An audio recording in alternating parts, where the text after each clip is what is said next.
de mis compañeros les ha pasado, para que ustedes no las vuelvan a cometer en caso de ser errores o ustedes las vuelvan a repetir en caso de ser aciertos. Bueno, entonces comenzamos con la primera diapo. Lo que vamos a tratar, lo primero es darles algo rápido nada más del curso de anatomía en general, porque creo que ustedes ya han tenido una introducción, no debería acá explayarme mucho.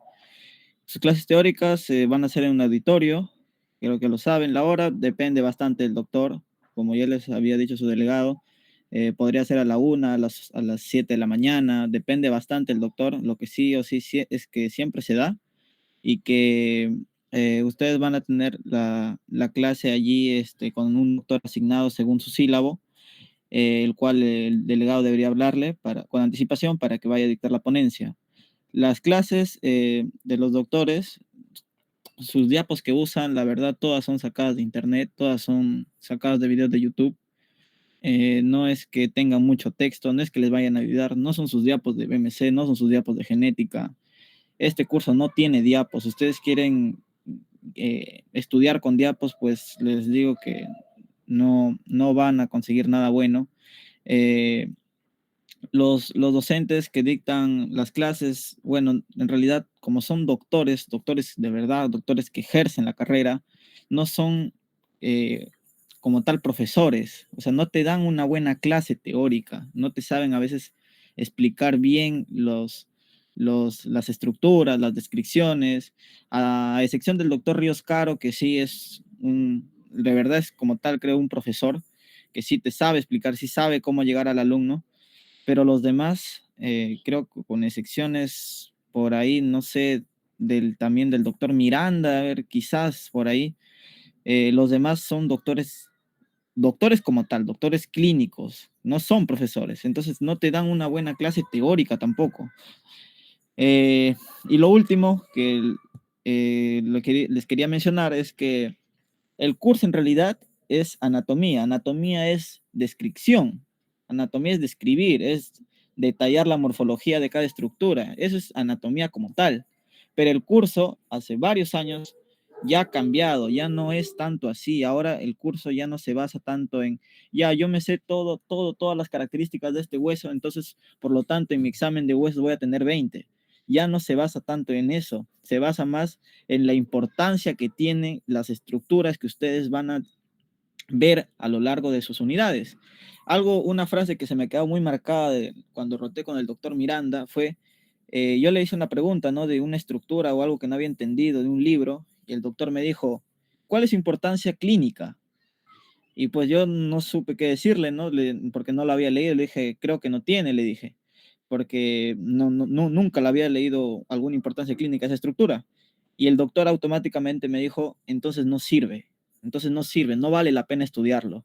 Y esa frase es algo que los doctores, o la mayoría de doctores, lo tienen muy en claro, que lo que sirve aquí es si es que tiene alguna importancia fisiológica, si es que tiene alguna importancia clínica, si es que tiene alguna importancia para operar, si es que tiene alguna importancia, no sé, cuando ellos están ejerciendo allí su carrera, ¿no? Y se dan cuenta, no, esta arteria tiene una anastomosis con esta otra, entonces si yo la ligo, se necrosa todo. Eso es lo que les importa a los doctores. No les importa, a ver, ¿cuántas ramas tiene la arteria tal?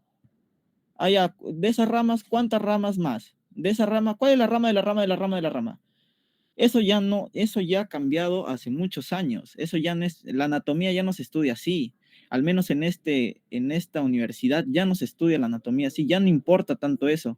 El único que sigue con ese pensamiento, y por eso es que es eh, fruto de debate, es el doctor Ríos Caro. Para el doctor Ríos Caro no le parece correcto el que nosotros tengamos que ver tanto la clínica en segundo año. Para el doctor Ríos Caro, lo importante es la descripción, saber exactamente qué es lo que tiene cada hueso, por dónde pasa cada arteria, cuáles son las ramas de la rama de las ramas.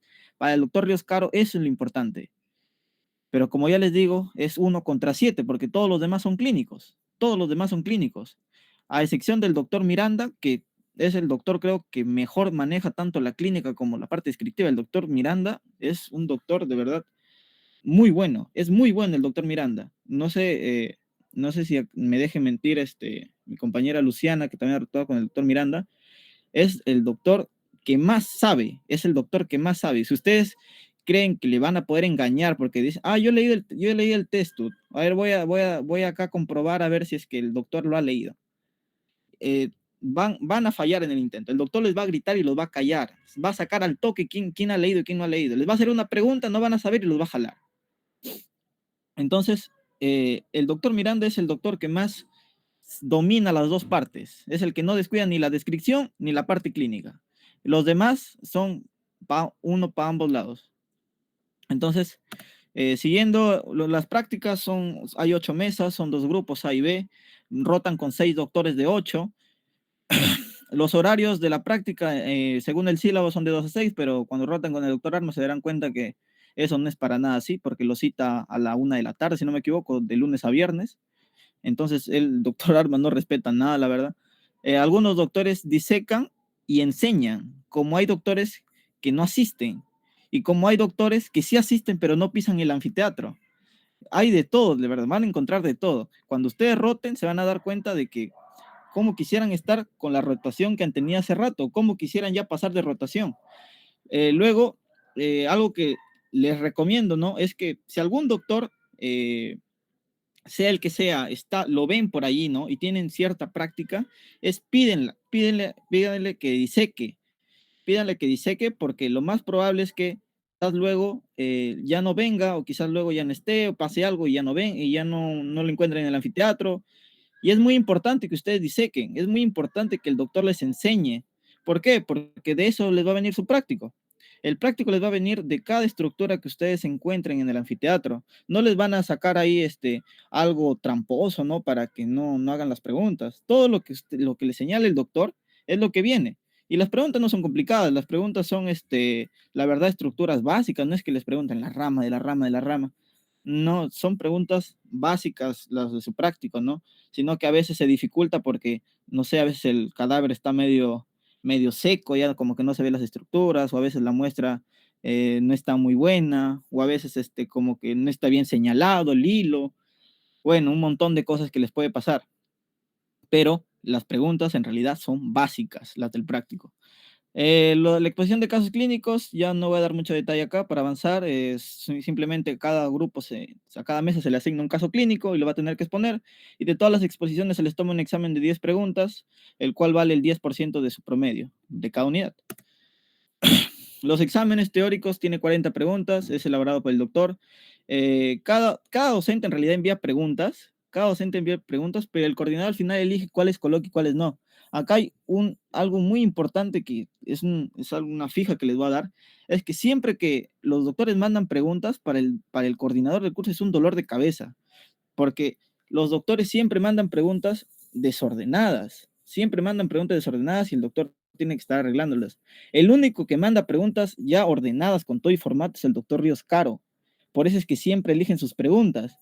¿Y por qué les he colocado esa imagen de un banco ahí? Porque de este banco siempre viene de ese banco. Clase que ustedes tengan con el doctor Ríos Caro, jamás se olviden de banquear ese banco. Jamás. Eso nunca se olviden. Si ustedes por ejemplo, el doctor Ríos Caro, a ver, una clase que dicte, no sé, creo que la semana 2 de cabeza y cuello dicta el doctor Ríos Caro.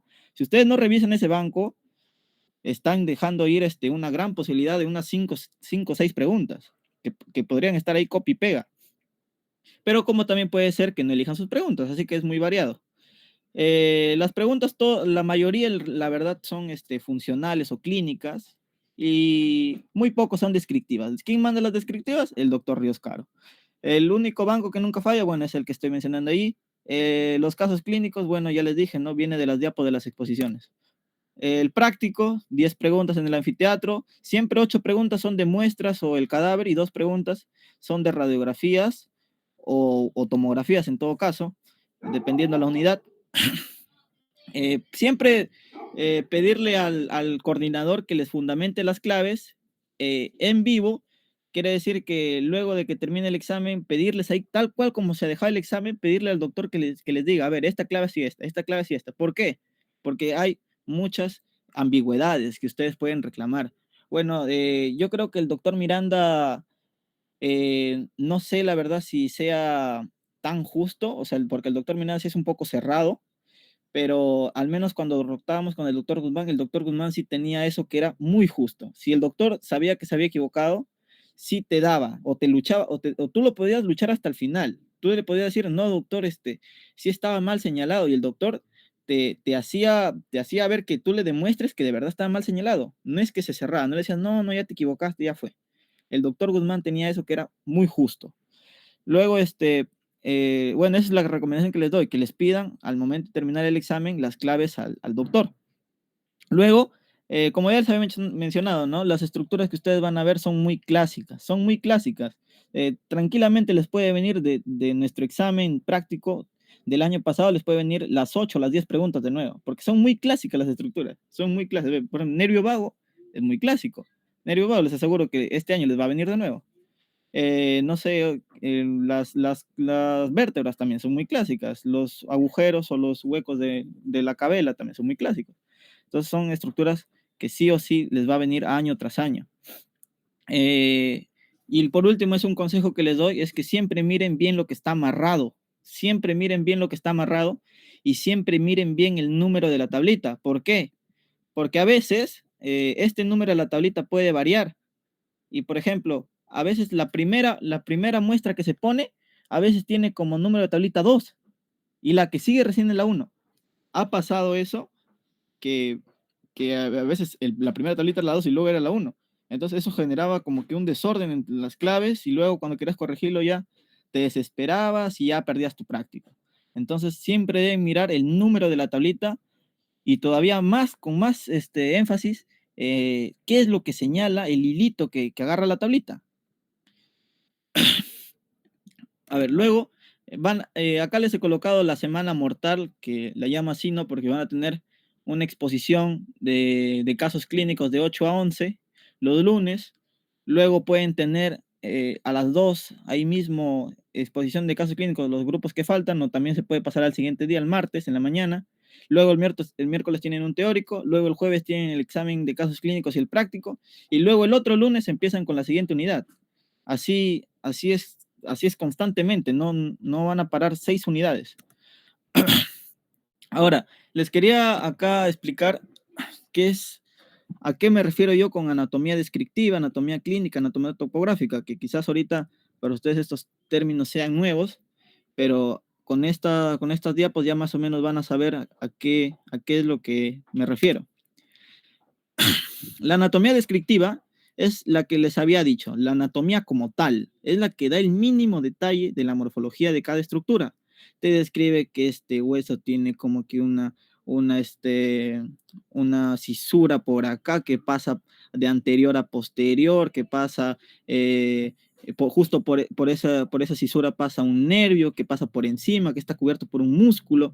Eso de ahí es anatomía descriptiva. Eso de ahí es donde más libros hay que te hablan de ello.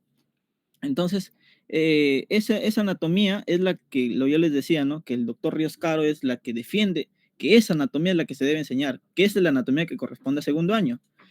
Y bueno, esta anatomía de por sí es una anatomía quizás un poco complicada porque ustedes tienen que siempre tener un libro a la mano, un atlas. Si es que ustedes leen así de corrido nada más, como si estuvieran leyendo BMC, se les va a dificultar bastante porque ustedes lo que tienen que hacer es leer y comprobar en su libro, leer y comprobar en su atlas.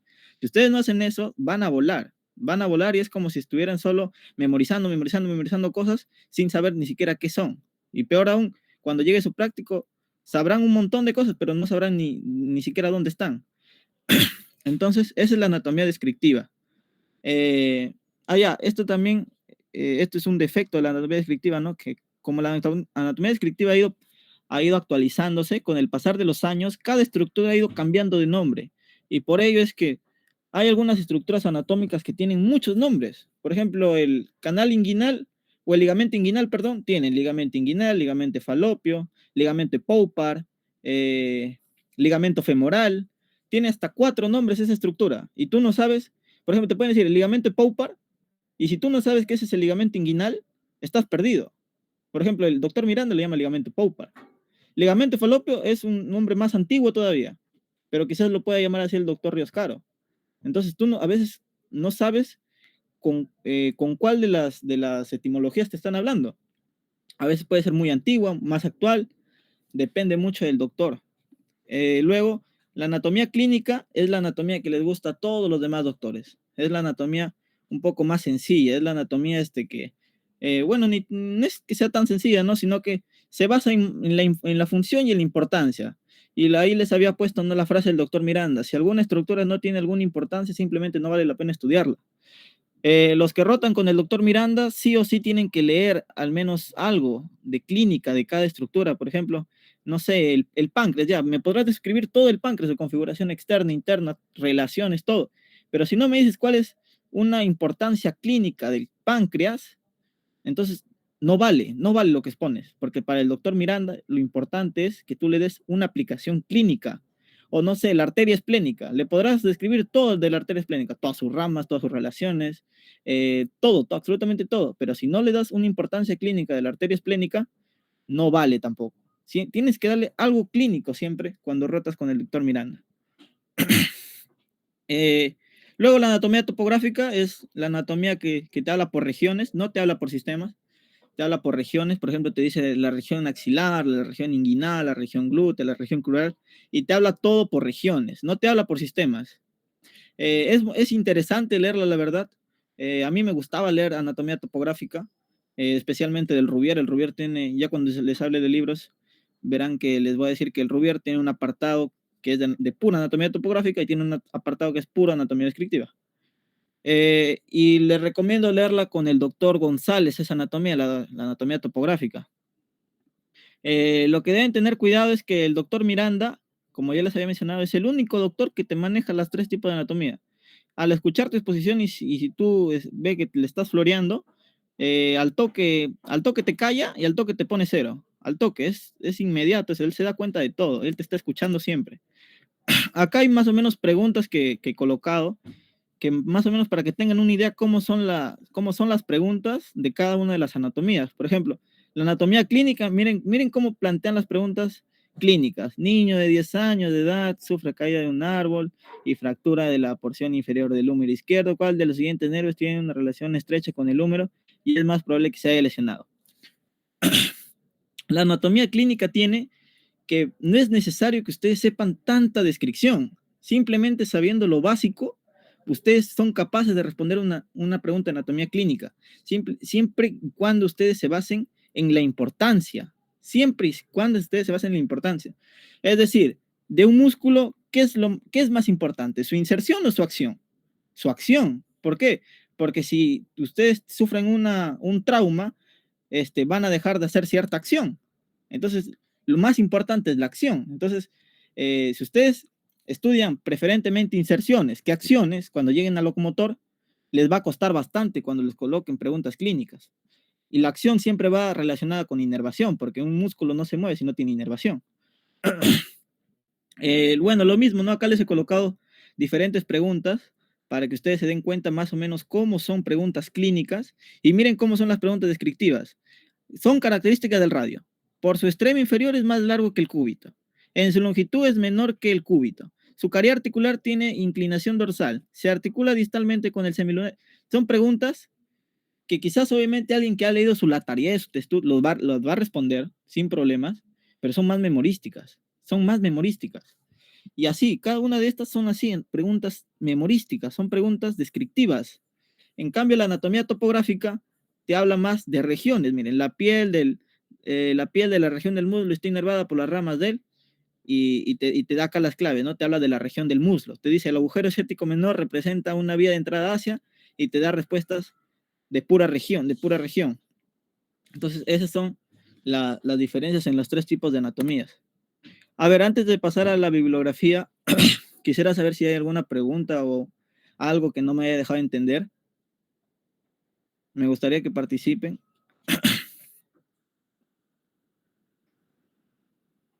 ¿O no hay ninguna pregunta?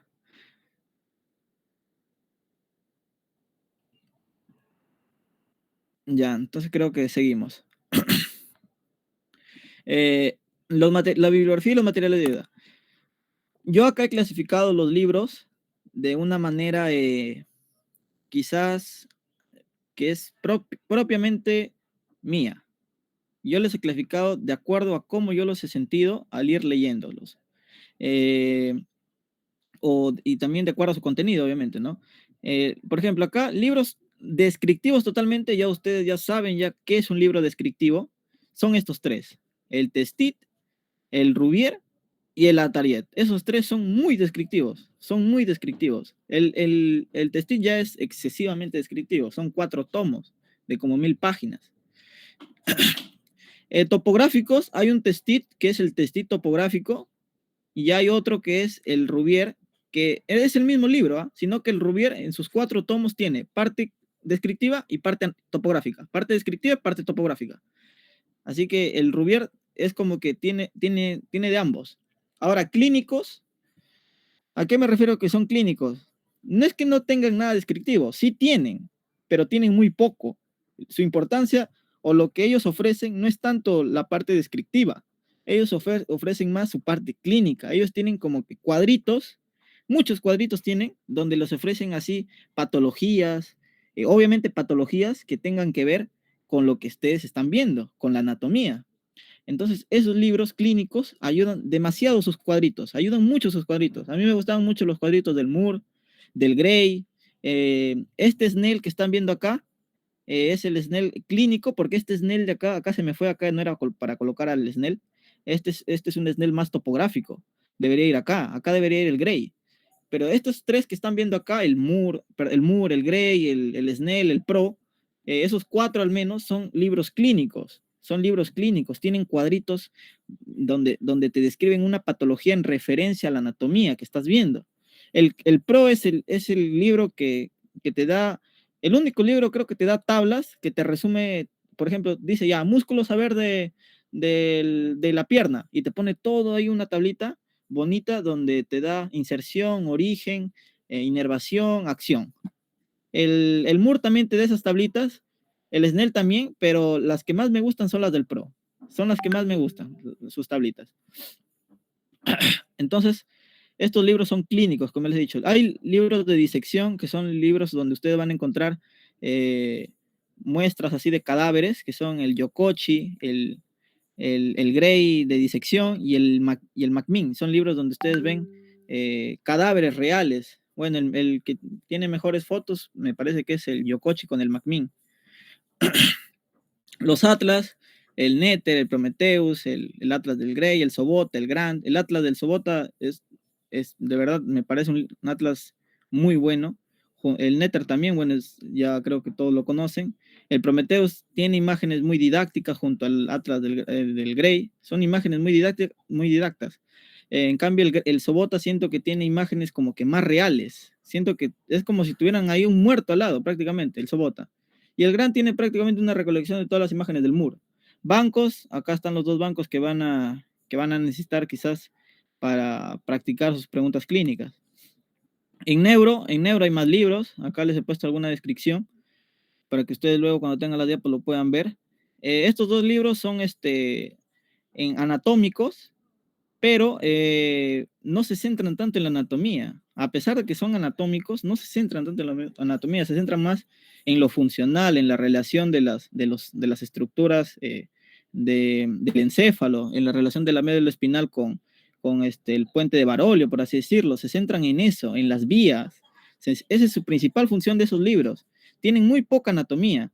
El Carpenter, este sí es un libro, quizás el más, de todos estos es el que más descripción te da de las estructuras. Este de acá yo lo sé para cerebelo, y me daba cosas que ningún otro libro me había dado sobre su configuración externa del cerebelo.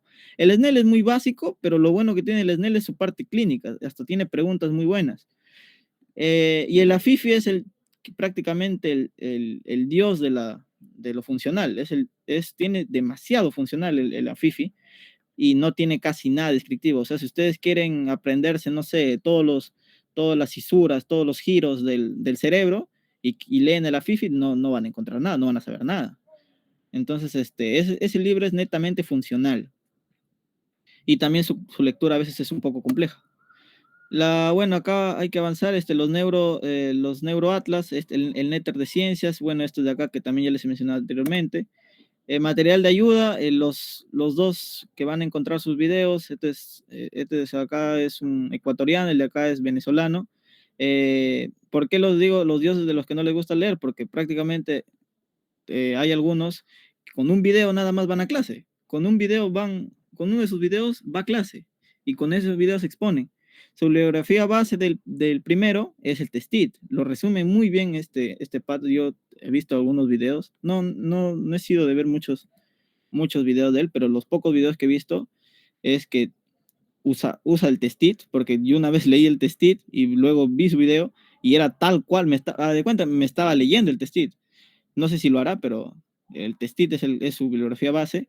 Luego sus imágenes no, son demasiado imágenes de Testit. Él casi no usa Netter, por eso es que yo lo conozco como el anti-Netter. No sé por qué, no le gusta mucho usar las imágenes del Netter. Sus diapos son puras imágenes y no te da casi nada de clínica. O en cambio el otro, el venezolano, su bibliografía base es el Garner, el Atariel, el Rubier. Este sí usa demasiado imágenes de Nether. Cuando ustedes vean dos diapos de ellos, se van a dar cuenta al toque de esto, de que uno usa Nether y otro usa Testit en sus imágenes. Y bueno, no te da nada de clínica. Lo que yo les aconsejo es que estas clases más que todo las usen antes de cada tema. Antes de cada tema, ver una clase de ellos y les dará un panorama antes de ingresar a leer, más no usarlas como su bibliografía base, ¿no? No es que ya yo me voy al examen con unos videos. No, porque sus videos simplemente es una pequeña porción de lo que ustedes necesitan para el examen. Así que deben de leer igual. Bueno, para Neuro, acá hay dos canales que les recomiendo, el JD Lectures, el Anatomía de Colores. Estos sí son canales muy buenos. Estos canales sí son muy buenos y creo que varios de mis compañeros han ido al examen con solo esto y sí han sacado buena nota. Estos canales sí son muy buenos. Pero estos canales sobre todo te ayudan más que todo para lo funcional. O sea, si ustedes quieren aprender configuración externa, quizás haya otros videos que les pueda ayudar, pero en lo funcional al menos son los mejores estos dos canales. Ahora, ¿estará bien solo ver estos dos canales en Neuro? No, ¿por qué? Porque no tienen todos los temas. Por ejemplo, hay un tema que se llama hipocampo, donde ustedes van a ver la vía tripartita, eh, del hipocampo, y ese tema casi no hay videos, ustedes tienen que leerlo, ustedes tienen que ir al libro y leerlo. Entonces, si es que ustedes están mal acostumbrados a solo que les den todo a la mano, a que estén aprendiendo las vías del dolor simplemente porque vieron un video y porque no entendieron su libro, si ustedes se acostumbran a que les den todo a la mano, cuando ustedes de verdad por necesidad tengan que ir a leer un libro, les va a costar mucho porque ustedes han perdido 5 semanas de adaptación que quizás otros sí lo hayan hecho. Por eso es que yo les recomiendo igual leer sus libros. Ya si es que no entienden, ya vayan a estos canales, porque el tener todo a la mano es malo. No les recomiendo para nada quedarse simplemente con estos videos y acostumbrarse a siempre estar viendo sus videos. Ya luego las diapos, bueno, esto lo voy a pasar ya, ustedes lo leen porque igual está todo escrito. Las dificultades del curso, la nomenclatura, existen 3 tipos de nomenclatura: actual, antiguo y por epónimos. Esto es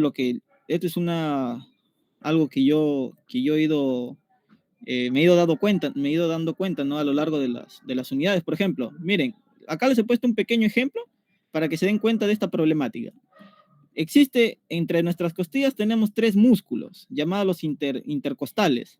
Esos 3 músculos, dependiendo la nomenclatura, si es actual o antigua, genera un grave problema, porque miren, según la bibliografía actual, el interescaleno íntimo es lo mismo que en la bibliografía antigua hace referencia al intercostal interno, pero el intercostal interno en la bibliografía actual es otro. Es decir, ustedes cuando hablan de intercostal interno, tienen que preguntar según qué nomenclatura, la actual o la antigua, porque ese término hace referencia a 2 músculos distintos. Y ustedes les pueden preguntar en un examen y ustedes no saben a cuál se refiere. Entonces, este es un problema que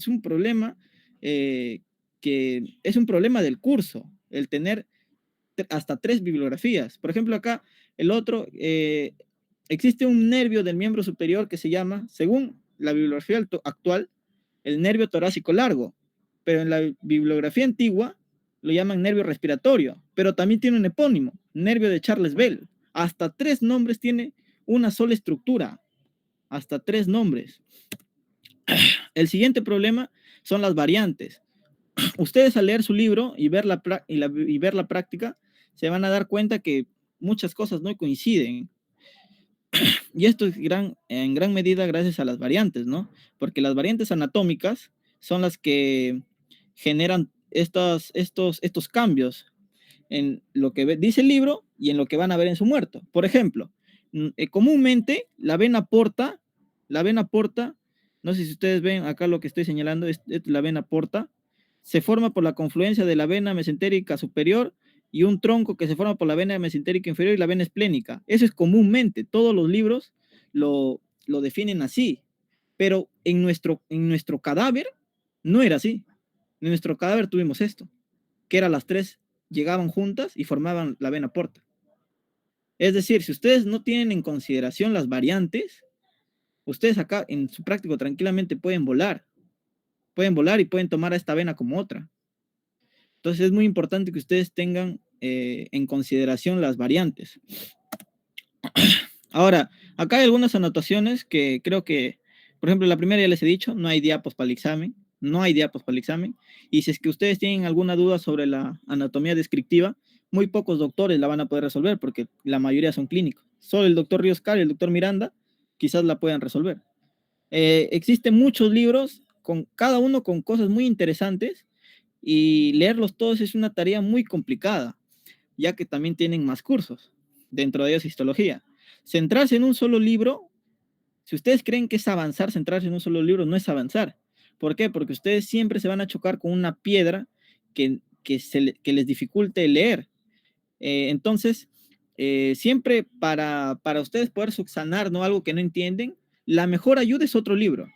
Siempre grábense eso. Cuando ustedes no entiendan algo de un libro, la mejor ayuda es ir a otro libro. No quedarse ahí como terco una y otra vez leyendo lo mismo, porque no van a llegar a nada. Siempre la mejor ayuda es ir a otro libro. Ahora, siempre, y esto es algo que les digo personal, ¿no? Siempre el miedo hace aprender. Siempre, cuando yo rotaba con el doctor Miranda, era creo que la única unidad donde de verdad sentía miedo. O sea, ya le había agarrado ya pánico porque con él roté creo que 6 semanas en la unidad de digestivo que tuvo 6 semanas. Y ya creo que las 3 primeras como que ya normal, pero luego la cuarta, la quinta, ya la sexta ya estaba un poco medio traumado ya con cómo nos trataba o cómo era, ¿no?, con nosotros. Entonces, el miedo les va a hacer estudiar más, porque ustedes al agarrarle miedo a un doctor se van a dar cuenta que como no quieren que les grite, van a tener que leer. Pero el caso contrario es que cuando ustedes tengan un doctor que no va a clases, que no les exige, ustedes se van a confiar y no van a leer. Y como no van a leer, quizás les vaya mal en esa unidad. Por ello, lo que yo les recomiendo es siempre compararse con alguien que sí rota con un doctor exigente y ver más o menos cómo está su nivel. Siempre, por ejemplo, si ustedes rotan, no sé, con el doctor A, que no va a clases, y tienen un amigo que rota con el doctor Miranda, siempre preguntarle a ver más o menos cómo está el nivel del otro, a ver qué tanto sabe el otro a comparación de lo que sé yo. Y ahí se van a dar cuenta de su realidad, porque les aseguro que el que rota con el doctor Miranda va a saber mucho más que de lo que saben ustedes. Entonces, ahí ese golpe de realidad es lo que les va a hacer estudiar. Ahora, sobre la práctica, con el pasar de las unidades, van a dar cuenta que sus cadáveres se van a ir haciendo más secos.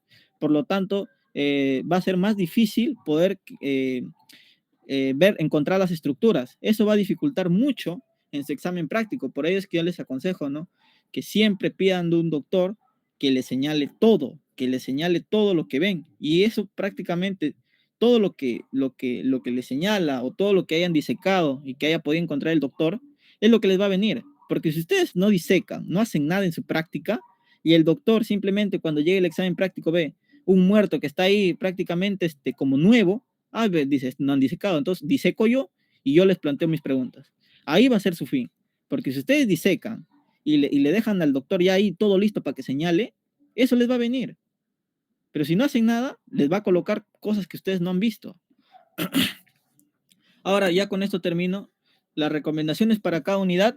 En cabeza y cuello, lo que yo siempre he dicho, ¿no? Cabeza y cuello prácticamente es el prime de todo, o sea, tienes que ver todo.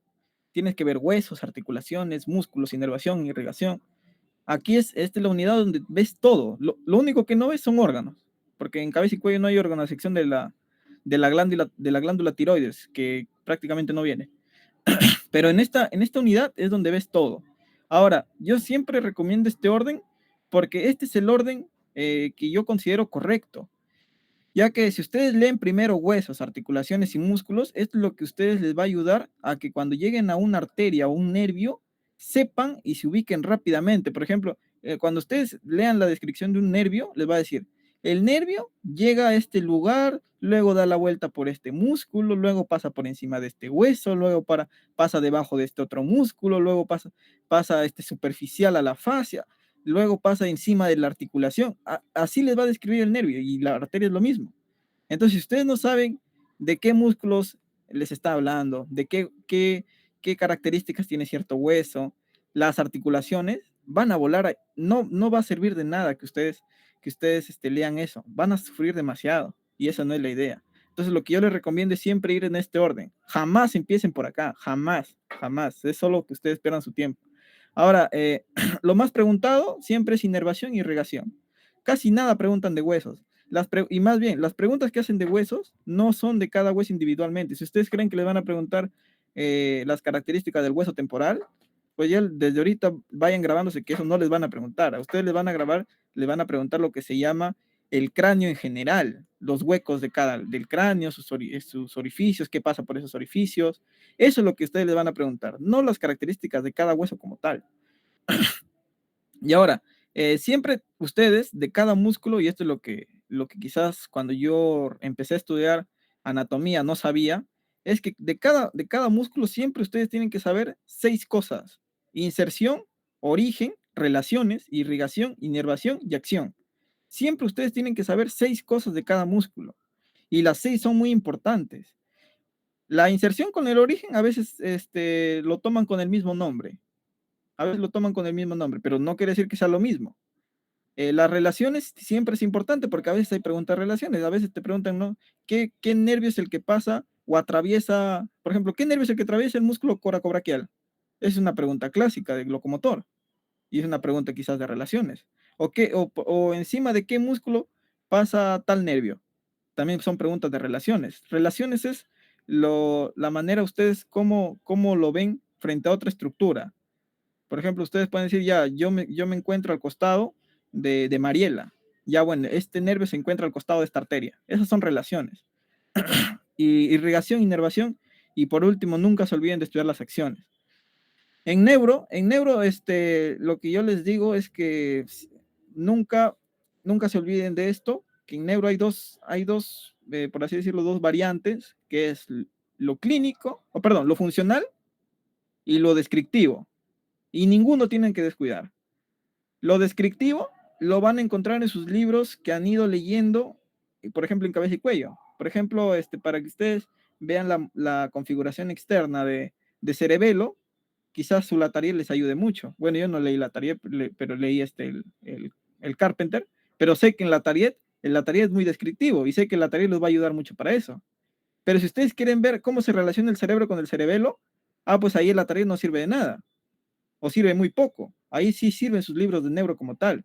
Entonces, algo que yo les recomiendo es que siempre vayan estudiando los dos. Siempre estudien los dos. Lo funcional y lo descriptivo en neuro. Nunca descuiden ninguno. Ahora, algo que yo les aconsejo, ¿no? Es que jamás dejen de estudiar su Latariet o su Rubier en esta unidad. ¿Por qué? Porque hay muchos que estos libros ya en esta unidad lo votan. Por ejemplo, yo fui uno que votó su Latariet en esta unidad. Y miren, esta es una pregunta que viene en nuestro examen teórico del año pasado, no sé si es que mis compañeros la recordarán, pero decía, ¿cuáles son los núcleos del cerebelo? Y esas claves que les he puesto ahí son claves parecidas, pero la clave que sí recuerdo muy bien es la C y la D, que era, la C decía oliva cerebelosa y la D decía ninguna de las anteriores. Y los libros de neuroanato, a los núcleos del cerebelo los llaman simplemente de una manera: dentado, emboliforme, globoso y fastigial. Esos son los 4 nombres, y creo que ustedes en la pre lo deben saber, son los 4 nombres comunes de los núcleos del cerebelo. Pero miren, el Atariet, en su página 263, no sé si es que ahí lo observan, al núcleo dentado también lo llama oliva cerebelosa, y este nombre solo te lo da el Atariet. Entonces, ese grave error de haber votado mi Latariet me costó una pregunta. ¿Por qué? Porque yo vi acá las claves, ¿no? Núcleo de oliva, no. Putamen, no. Oliva cerebelosa, ¿qué será? Ninguna. Y la fallé. Era esta, era la C. Era una pregunta que venía con, no sé si con trampa, pero estaba acá. Solo estaba en ese libro. Entonces, la recomendación que yo les doy es: no voten sus libros.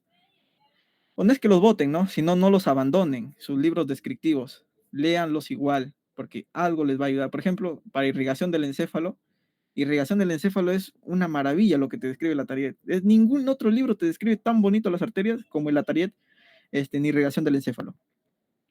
Y ya, entonces esa es la recomendación que les doy. Siguiendo con locomotor, es una unidad muy parecida a la de cabeza y cuello. Se van a dar cuenta automáticamente que es como si hubiesen regresado al inicio. Aquí van a ver músculos en cualquier cantidad. Yo una vez me puse a contarlos, cuántos músculos había de miembro superior, de miembro inferior, y creo que llegué a más de 100. Lo que ustedes, como ya les he dicho, tienen que priorizar es este orden: huesos, articulaciones, músculos, inervación y irrigación. Las preguntas descriptivas, la mayoría son de Ríos Caros, creo que a lo mucho son 10, y todas las otras 30 son de los demás y preguntas clínicas. Como ya les dije, las preguntas de Ríos Caros generalmente son copy y pega de su banco.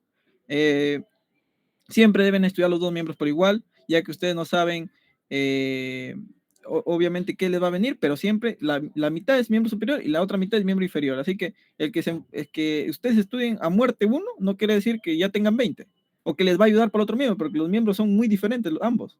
Para todos son muy diferentes, en arterias, en nervios, en todo.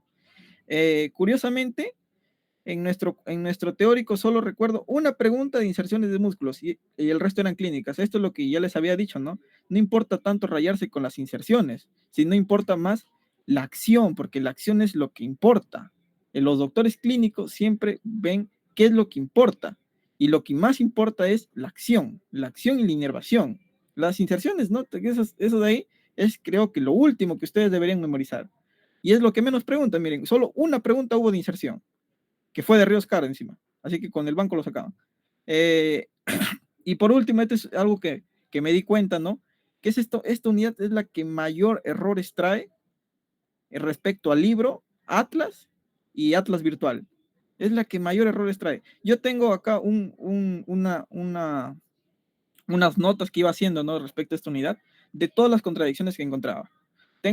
No recuerdo si tengo como 30 anotaciones de contradicciones que iba sacando al ir leyendo, y yo las iba apuntando. Por ejemplo, miren, yo acá les hacía una marquita, ¿no? Les hacía una marquita. No sé si ustedes quisieran, no sé, hacer lo mismo, ¿no? Pero es algo que yo les recomiendo, que en esta unidad al menos apunten las contradicciones. Porque miren, yo acá, lo que dice acá está marcado como 5, acá está la explicación: dice, la salida del nervio torácico largo, según la Tariet, es anterior a la escalena medio, pero según el Complete, que es la aplicación virtual, el Atlas, lo coloca posterior. Esta es una grave contradicción. ¿Por qué? Porque el libro te dice una cosa y el Atlas virtual te dice otra. Y ustedes, si es que no leen el libro, ustedes simplemente se pueden dejar llevar por el Complete y pueden fallar una pregunta. Siempre ustedes deben darle preferencia al libro. Si el libro lo dice, va a ganar, porque ustedes no van a ir con su Atlas ahí virtual a reclamarle al doctor. Y esto está apuntado acá en esta tabla. Por ejemplo, acá el 6, ¿qué significa el 6? El testis refiere que un nervio para el testis refiere un nervio para el romboides, para el músculo romboides, y otro para el elevador de la escápula. El Rubier y la Tariet dicen que es un solo nervio, el nervio dorsal de la escápula. O sea, acá yo hago referencia de que este nervio, según la bibliografía, la actual menciona que es uno solo para los dos músculos, pero el testit, que es la antigua, menciona que es un nervio para uno y el otro nervio para el otro. Entonces, por eso también está acá apuntado. Contradicciones entre libros.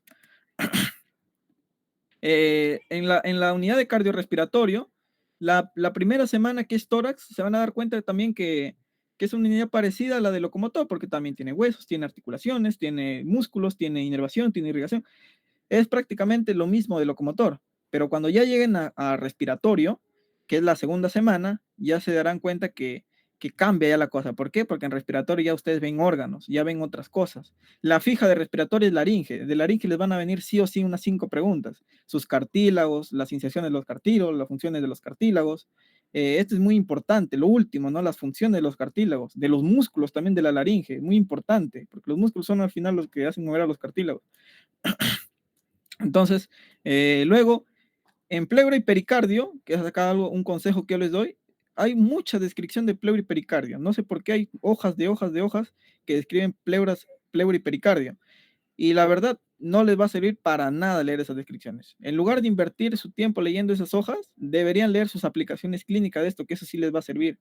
Una punzación, a ver si es que lesiona la pleura o por dónde tienen que punzar para no contactar con el pericardio, el área desnuda del pericardio. Eso de ahí les va a servir mucho más que leer lo descriptivo de estos dos.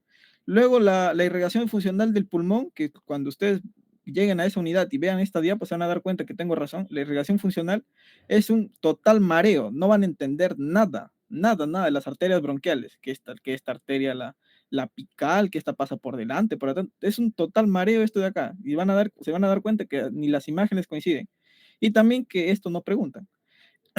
Luego, si algo quieren saber de arterias, lo más importante son las arterias pulmonares, que se van a dar cuenta que tienen importancia clínica, que es que dividen al pulmón en segmentos pulmonares. Esto de acá, eso que les acabo de decir vale mucho más que cualquier otra cosa que aprendan de arterias. El corazón es la semana más accesible, aunque el doctor Miranda, van a confirmar acá, se loqueó durante su clase teórica, puso un montón de información que hasta yo no supe al final de dónde me sacó todas las arterias del corazón que puso en su clase. Eh, y entonces, pero al final las preguntas que colocó eran sencillas. Y bueno, el doctor Miranda no sé por qué se caracteriza por eso, que manda preguntas sencillas, pero en realidad eso no quiere decir para nada que el doctor no sepa. Y las muestras del práctico, en esta unidad al menos, todas son muy claras, y yo creo que todos deberían al menos sacar 20. Digestivo, en esta semana ya cambia totalmente la cosa, porque en esta semana ya no van a haber huesos, ya no van a haber músculos, ya no van a haber articulaciones, ustedes acá van a ver órganos, van a ver órganos. Esta es la semana que yo, donde más quería regresar a segundo ciclo y tener una clase de embriología con el doctor Cruzalegui, que me explique peritoneo, porque no entendía. Peritoneo es un dolor de cabeza, pero al menos los que no recuerdan ya embriología. Entonces, esta unidad, si es que ustedes no han pasado bien peritoneo, también les va a pasar lo mismo, que esto de acá es 100% necesario saber embriología. Luego, lo que yo les recomiendo leer en esta unidad es siempre configuración externa, interna, que es la histología, las relaciones, la inervación, la irrigación y los linfáticos. Acá sí es muy importante los linfáticos. Nunca se olviden de leer linfáticos en esta unidad. Acá esta unidad, la verdad, a veces sí les va a faltar tiempo, así que si es que pueden pedirle a su doctor, no sería una semana adicional que sí les vendría bien para terminar con todos los temas. En hígado, la fija segmentación, no pueden ir a una práctica sin ella. También la fija es conocer las anastomosis de todas las arterias y las venas. Siempre, siempre eso de ahí preguntan, ya que les pueden decir no, si esta arteria se obstruye, a ver, ¿hay necrosis o no? Y ustedes pueden decir sí, pero justo hubo una anastomosis que no la sabías, que impedía que haya necrosis. Eso me pasó en una pregunta de teórico. Por eso es que es muy importante, quizás ahorita no sepan mucho qué es una anastomosis, pero por eso es que yo les he escrito todo acá para que cuando les pase las diapos simplemente lo lean. Es muy importante que ustedes conozcan todas las anastomosis en esta unidad. Luego, esta unidad se lleva paralelamente a la unidad digestiva en histología, y eso les va a ayudar un montón porque se van a ahorrar de leer esto, aunque no es mucho, pero les va a ayudar bastante saber histología en esta unidad. La topografía acá también es muy importante porque acá van a haber cavidades. Por ejemplo, acá veo, acá hay una cavidad. Esto de acá atrás se forma la transcavidad de Piplones en este espacio que están viendo acá. Esas cavidades que se forman a lo largo de todo nuestro abdomen, son muy importantes porque en esos lugares se va a almacenar líquidos en caso de alguna patología. Entonces, la topografía acá es muy importante.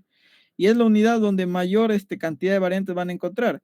Si algo yo les doy, no un consejo, es que si ustedes quieren ver variantes, deben de tener este libro, el Netter Virtual de octava edición, que es un Netter que está en inglés, que tiene hojas adicionales, que no las tiene sus libros físicos, donde coloca cada una de las variantes. Este libro, de verdad, ese apartado les va a ayudar mucho para las variantes.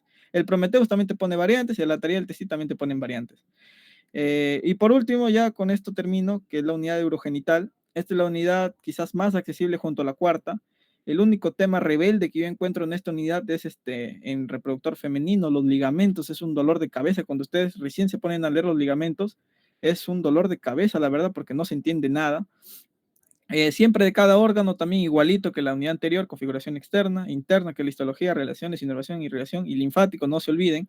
Llevar esta unidad paralelamente a esto les va a ayudar demasiado, igual que la unidad anterior. En reproductor masculino es más sencillo, no hay nada sorprendente. Siempre acá en urogenital lo importante es saber las diferencias entre un aparato reproductor masculino y uno femenino. Por ejemplo, acá el recto, ¿con quién se relaciona anteriormente? Allá con la vejiga en el hombre y acá en la mujer, con la vejiga, no, ahí está esta estructura de acá. ¿Quién es esta estructura? Esta es esta es la vagina. Entonces, ustedes deben saber siempre ver esas diferencias. Luego, en el práctico, las preguntas que pueden hacer son contaditas, la verdad, a veces hasta no se faltan, algunos en esa unidad dicen, no, de que yo no sé qué van a preguntar en ese práctico, porque no hay nada, o sea, es contadito de verdad, contadito las preguntas que hay en este práctico. ¿Y qué es lo dificultoso? Bueno, ¿por qué en nuestro año no pudieron haber varios 20 en esta unidad, siendo una unidad tan fácil en práctico? Porque siempre hay preguntas ambiguas, siempre hay preguntas ambiguas. O sea, siempre ustedes recuerden que en nuestro examen hubo una pregunta que nos señalaron una papila renal. Quizás ustedes no sepan ahorita qué es una papila renal, pero cuando lleguen a esta unidad ya lo van a saber. Pero esa pregunta mató a un montón de gente que señalaron papila renal. Y por último, una recomendación, la inervación que van a ver a partir de la quinta y sexta unidad es muy diferente a todas las que hayan visto anteriormente, ya que esta inervación es por plexos y con intervención del sistema autónomo. Y de ustedes no haber pasado bien su segunda unidad, que es neuro, les va a costar un montón. ¿Por qué? Porque en estas unidades ya viene que hay una rama simpática que te trae una aferencia postganglionar, que te trae una neurona presimpática, que no sé qué, que esto que ya te hablan ya con un lenguaje que ustedes ya deberían manejar. Por eso es que ustedes, si ustedes pasan por pasar la segunda unidad, en quinta y en sexta, al menos en la parte de inervación, van a sufrir demasiado. ¿Por qué? Porque neuro es la base para toda la inervación de estos órganos. Ya, entonces, creo que con esto termino. Gracias por su atención. Espero no haberles aburrido. Sí me extendí más de lo normal, pero también es porque es un curso muy extenso, es un curso semestral, es el curso que más tiempo que les va a consumir. Y bueno, espero que les vaya bien durante todo este año. Ya les estoy pasando las diapos porque la idea era justamente escribirles todo para que nadie, nadie se esté olvidando, ¿no? De las cosas. Ya, entonces hasta acá es la ponencia de hoy. Muchas gracias. Ya hasta acá corto, ¿no?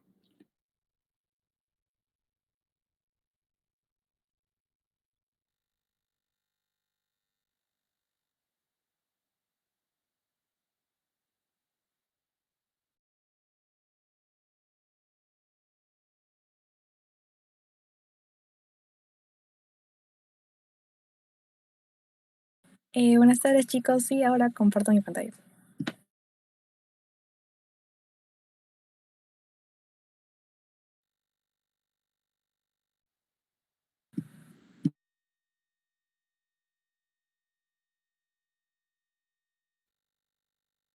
Mi nombre es Luciana Pajares y bueno, hoy día estoy a cargo de darles algunos tips